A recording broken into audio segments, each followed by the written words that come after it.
नमस्कार, मैं हूं आशुतोष और आप मेरे साथ नेशनल कवरेज के डिजिटल कारवां में देख रहे हैं चुनावी चर्चा। आज हमारे साथ आजमगढ़ के उपचुनाव में कैंपेन करने उतरे ओम प्रकाश तिवारी जी से मुलाकात कर रहे हैं, जो बीएसपी के जनरल सेक्रेटरी हैं उत्तर प्रदेश के और पूर्व में विधान परिषद सदस्य भी रह चुके हैं। तो बहुत बहुत आपका स्वागत है तिवारी जी हमारे इस कार्यक्रम में। धन्यवाद आपको द्विवेदी जी। तो संभावना के आधार पर राजनीति तो संभावनाओं का खेल है। क्या संभावना देख रहे हैं आप अपने पार्टी की और अपने प्रत्याशी? जहाँ तक बात आजमगढ़ के लोकसभा के उपचुनाव की है, आजमगढ़ के लोकसभा के उपचुनाव में बहुजन समाज पार्टी चुनाव जीतने जा रही है। उसका केवल एक कारण यह है कि भारतीय जनता पार्टी और समाजवादी पार्टी जो दोनों हमारी जो इस देश और प्रदेश की और समस्त जनपदों की मूलभूत जो भाईचारा सामाजिक समरसता है, उसको दोनों पार्टियां छिन्न भिन्न करने पर उतारू हैं। और इसी छिन्न भिन्न के तहत जो हमारा प्रत्याशी शाह आलम जमाली गुड्डू है, ये इसके ऊपर इस तरीके का किसी तरीके का आरोप नहीं लग सकता।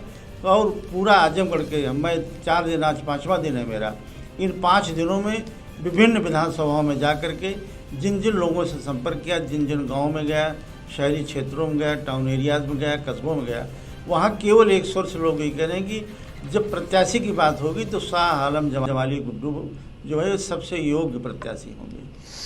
चलिए हम अपने इस चुनावी चर्चा में आपसे सीधे समझ लेते हैं कि आप आजमगढ़ में 5 दिन से हैं। इन 5 दिनों में आपने गांव भी घूमे होंगे और शहर में भी घूमा होगा। तो आप चलिए ये बताइए कि 3 प्रमुख समस्याएं आपको क्या दिखाई दी आजमगढ़ शहर की, जो आप आपके प्रत्याशी के माध्यम से दूर भी करवा सकते हैं? क्या है? देखिए, मूल समस्या जो आजमगढ़ नगर की है, जो शहर की है, जल भराव सबसे बड़ी विकट समस्या है। जिन मोहल्लों में हम गए, वहाँ के लोगों का केवल एक ही कहना था कि साहब हम सब लोग यहाँ जलमग्न हो जाते हैं, पूरी तरीके से बाढ़ प्रभावित क्षेत्र हो जाता है। हमारे बच्चे, हमारी बेटियाँ ये न तो स्कूल जा सकते हैं, न स्कूल से आ सकते हैं, न हम कहीं जा सकते हैं। तो जल निकासी सबसे प्रमुख समस्या है यहाँ की। दूसरी प्रमुख समस्या जो आजमगढ़ की है, जिसको लोगों ने मुझे बताया, वो समस्या है कि आजमगढ़ विकास प्राधिकरण की तानाशाही रवैया, और इस तानाशाही रवैये ने लगभग 15 से 16 हज़ार लोगों को प्रभावित कर रखा है। जिनके मकान बने हुए हैं, पुश्तैनी मकान बने हुए हैं, उनका नक्शा ये रेगुलराइज नहीं कर रहे हैं, नक्शा पास नहीं हो रहा है, जबकि सारे जो मूलभूत आवश्यकताएं हैं, उन सारी आवश्यकताओं की पूर्ति वो मकान के बनाने वाले, मकान में रहने वाले उस सारे लोगों ने पूरी कर रखा है। और जो तीसरी समस्या है, वो जो नेशनल ग्रीन ट्रिब्यूनल का है, एनजीटी की जिसे कहा जाता है, एनजीटी ने बिना मतलब इनको भी कम से कम 1400-1500 मकानों के ध्वस्तीकरण के लिए नोटिस दे रखा है। ये 3 ज्वलंत समस्याएं, और तीनों आजमगढ़ की ऐसी कोई समस्या नहीं कि जो एक व्यक्ति विशेष की हो, ये आम समस्या है यहाँ की। चलिए हमारे इस तेजाबी टेस्ट में हमें लग रहा है कि आपने आजमगढ़ को पिछले 5 दिनों में बहुत ही उम्दा तरीके से खंगाला है, क्योंकि आपके पास जो इनपुट्स हैं वो निश्चित रूप से आजमगढ़ की प्रमुख समस्याओं में से एक है।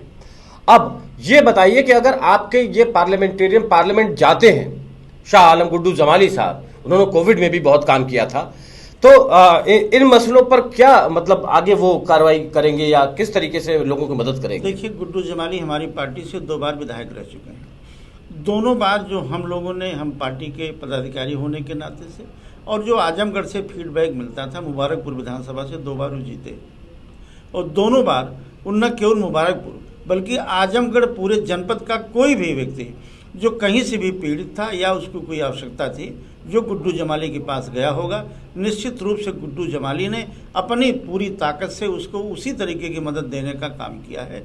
इसको सब लोग स्वीकार भी कर रहे हैं।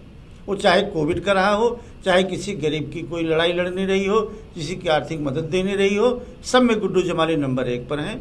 पढ़े लिखे हैं, सौम्य हैं, एक सम्मानित परिवार से उनका रिश्ता है, और उस सम्मानित परिवार के होने के नाते वो संस्कार भी उनमें इनहेरिट हो रहे हैं।